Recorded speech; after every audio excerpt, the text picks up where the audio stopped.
Après avoir fui l'Égypte et s'être marié, Moussa alayhi salam se retrouve perdu dans le désert avec sa famille. Donc ils sont dans le froid, ils ne savent pas où aller, mais Moussa alayhi salam aperçoit un feu au loin et il décide de s'y diriger pour voir s'il trouvera quelque chose pour se réchauffer ou pour voir s'il y a quelqu'un qui pourrait le guider. Mais en arrivant, c'est Allah qui l'interpelle directement. Il lui dit « Oh Moussa, je suis ton Seigneur, enlève tes sandales car tu es dans la vallée sacrée de Touha, c'est moi qui t'ai choisi, écoute donc ce qui va être révélé, certes c'est moi Allah, point de divinité à part moi. » Donc c'est l'un des plus grands événements de l'histoire de l'humanité, parce qu'un être humain est en conversation directe avec Allah. Donc on se dit que s'il y a bien un être humain qui n'oubliera jamais Allah, c'est bien Moussa alayhi salam. Parce que si tu rencontrais ne serait-ce qu'un roi ou ton joueur de foot préféré, tu t'en souviendrais sûrement toute ta vie. Mais Allah continue et lui dit « Adore-moi donc et accomplis la prière pour te souvenir de moi. » Donc Allah est en conversation directe avec lui, mais il lui dit que le vrai moyen de se souvenir de lui est la prière. Parce que la prière est notre lien avec Allah,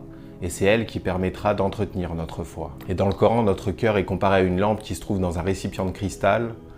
Donc le cristal serait notre cœur, et la lumière de la lampe serait la lumière de nos âmes. Et pour que la lumière de nos âmes puisse briller, puisse se propager, et pour que la lumière extérieure, la lumière d'Allah, la lumière du Coran puisse entrer, il faut que le cristal soit propre. Parce que s'il y a de la poussière ou de la saleté, la lumière ne peut ni entrer ni sortir. On doit donc constamment nettoyer ce cristal et c'est le but de la prière. D'un point de vue physique, nos corps se salissent avec le temps. Donc par exemple, dans ta journée, tu vas travailler, tu bouges, tu te salis et tu vas devoir prendre une douche en rentrant chez toi. Et ça tout au long de ta vie, parce que même si tu sors de la douche et que tu es propre, tu vas te ressalir le lendemain et tu devras en reprendre une. Et c'est la même chose pour nos cœurs. Entre chaque prière, nos cœurs se salissent. On sort de chez nous, on fait notre vie. On entend ce qu'on ne devrait pas entendre, on dit ce qu'on ne devrait pas dire, on fait ce qu'on ne devrait pas faire.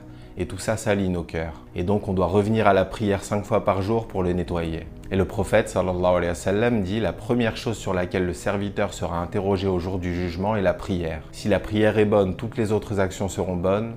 Et si la prière est mauvaise, toutes les autres actions seront mauvaises. Donc si on prend soin de la lumière qu'Allah a mis en nous, si on permet à la lumière extérieure de venir la nourrir, toutes nos actions seront bien guidées et on fera partie, Inch'Allah, des gagnants le jour du jugement. Qu'Allah nous facilite. Salam alaikum wa rahmatullah.